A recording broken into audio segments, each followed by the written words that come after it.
Hello, my favorite people. I am outside today reading some books to you, and as you guys know, we are studying weather. So a big part of weather is water. So there's this book that I want to read to you today. It's called Water, Water Everywhere, and it's by Mark J. Rosen and Cynthia Overbeck Bix. So they both are the authors. That means they wrote the book. That girl looks like she's having a good time. I can't wait to do that soon, right? As soon as it gets really warm. Water, water everywhere.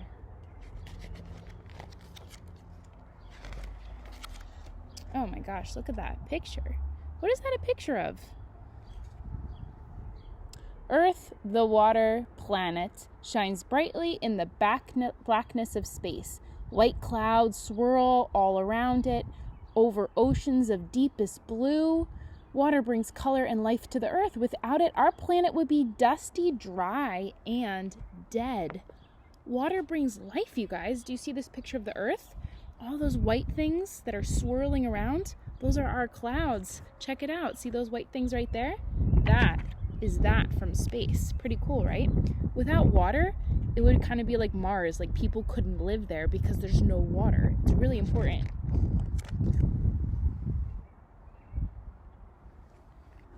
Water is everywhere. It washes the sky with rain and rushes along in rivers. It splashes down waterfalls and sparkles in the dewdrops caught on a spider web. Water is a part of every living thing. The stems and leaves of plants, the bodies of humans and other animals are all made mostly of water. Did you guys know your body is mostly water? That still blows my mind, and I'm an adult. I can't believe it. This is mostly water. I think what percent, you guys? I'll have to look that up. It's a very high percent. Water changes its form almost like magic. When water is a liquid, we can spray it from a garden hose or watch it trickle down the window pane during a summer shower. Can you think for a second? How else do you know water? Water can be wet. It can be liquid. What other ways do you know about water? Can it be any other form? Let's find out. When water is boiling hot, it produces droplets called steam, which we can see whistling from the spout of a tea kettle or erupting from a hot spring underground. This is a bunch of steam. You've probably seen steam when you see really hot soup or really hot coffee. Those things that are going up the waves, that is steam. It's water that got so hot that it starts going up into the sky to become a cloud. When it gets very cold, water freezes into ice. It may be as big as an iceberg floating in the Arctic Sea or as small as the ice cubes tinkling in a glass of lemonade. That makes me really thirsty. Oh, look at that gorgeous cloud. Do you guys like clouds? I love clouds. The water on Earth now is the same water that was here when Earth began. What? Wait, so you're telling me the water that just came down on my shower is the same water that was around when the dinosaurs were alive? Yes, you guys, it's the same water because it goes up to the sky and comes back down. That's pretty crazy. Water changes its form over and over in a never-ending cycle called the water cycle. It rises into the air from oceans and lakes as vapor, a gas we cannot see. As it rises, the vapor cools and turns back into tiny water droplets which form clouds. That is explaining the water cycle, friends, which is something we'll talk more about this coming week and the week to come. It's called the water cycle. The water goes up to the sky and comes back down. Up to the sky and comes back down. It just goes on and on for all of eternity. As the clouds drift across the sky, the droplets stick together and they get so heavy that they fall back to Earth as rain. If the air is very cold, the rain freezes and falls as hail, sleet, or snow. I'm going to send you guys the song that I really like about this. Some of the rain and melting snow soaks into the soil and goes deep into the earth. Can you guys picture all the flowers right now who are going, they love this rain that's happening right now. Some of it flows back into rivers, lakes, and oceans. Sooner or later, the same water will turn into vapor again, and then it will go back up to the sky, and the whole thing will happen over and over and over again. Water is always moving over the land, right? It never just stays on top of the soil. It always goes down into the dirt. And then once it goes down into the dirt, it probably is going to join with an underwater river and it will flow back into the ocean. And water is constantly moving all over the world. So interesting. A mountain spring bubbles up of the earth and rushes down a mountainside on its way to lower ground. The water splashes around rocks and tumbles over waterfalls. And farther down the mountain, the little stream joins with others to form a small river.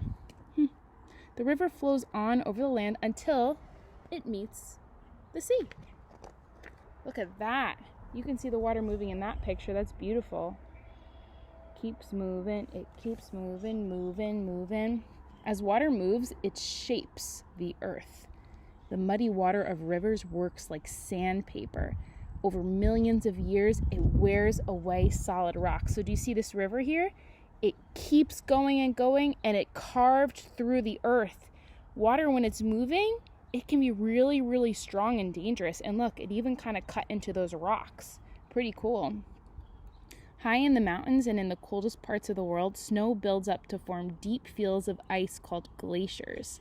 As they slide slowly downhill, glaciers pick up rocks and boulders, and over thousands of years, they gouge out great valleys.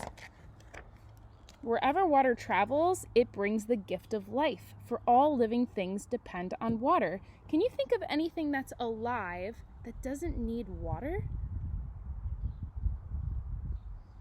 I don't know if I could think of anything. I'm looking at that tree right now. It needs water. I need water. You guys see me with my giant water bottle all the time, right? I definitely need water. Animals need water. I wonder if germs need water, because I'm thinking about germs right now, if they need water. I don't know, that's a good question, right? And I don't have all the answers. Thirsty animals drink their fill and splash in cool water holes. Some creatures like lobsters, fish, and whales spend their whole lives in water. Look at those polar bears having a good time. Oh, look at that. It looks like he's going to catch what, you guys? Like watermelon, right? Not catch. You don't catch a watermelon, I guess you would just pick it, right? People depend on water too. We need clean, fresh water to drink, and the basic foods for everyone on earth need plenty of fresh water to grow, especially watermelons, because in watermelons there's so much water. People use water in many other ways. They use it for cooking, washing, and bathing. We use it to help make electricity and put out fires. Interesting. Water is also a handy highway. On boats of all kinds, from dugout canoes to huge tankers, people travel and carry goods from place to place. Have you guys ever traveled on water? I've traveled on water before. Remember I used to tell you about that camp I used to live on, and it was on an island. We could only get to the island by a boat. So we always had to go by boat back home onto the island. Look at that. I think I don't know what city that is, but it's surrounded by water. Ooh, look at that big piece of water. It's a frozen piece of water. What do you call a frozen piece of water? Ice. Water covers almost 3/4 of the earth, but nearly all of it is salt water. Only very small amounts of water are fresh water, and most of that is frozen into glaciers. The tiny bit of fresh water that is not frozen supports much of the plant and animal life on the earth. Wow. That's some dry grounds, but one little plant's coming up. Because we have such a small supply of fresh water, because the number of people who use it keep growing, because every year there's more and more people, you guys. We just keep growing into more and more people. People waste water every day, often without realizing it. When we don't fix leaky faucets, when we leave the water running, when we're taking baths, or when we're brushing our teeth but don't turn off the faucet, many places people are using water faster than it can go through the water cycle. So that means in some places they don't have a lot of water. There's places in Africa where sometimes it just doesn't rain enough. And it's really hard for them to live because we need water to eat. Not eat water, but water helps our plants grow, right? So we can eat those. Oh no. We must also learn to keep Earth's water clean. Cities dump a ton of waste into the ocean. Factories empty harmful chemicals into rivers. Look at that horrible picture. Oh my goodness. All these things pollute our water supply, making it too dirty for people and animals to drink. Polluting our planet's water spoils not just its usefulness, but the beauty it brings to the earth. We love to watch a clear lake sparkling in the sun. We tingle with the feel of cool water flowing over our skin as we dive in. Makes me want to swim, you guys. Wait, you guys, maybe I shouldn't tell you that. I'm not going to tell you. Okay, maybe I'll tell you. I went for a really hot run the other day when it was really sunny, and I jumped in the lake. It was so cold, and I got out really fast, but I just had to because I love swimming so much. Being near water keeps us in touch with the life of the earth. Oh, water, I love you.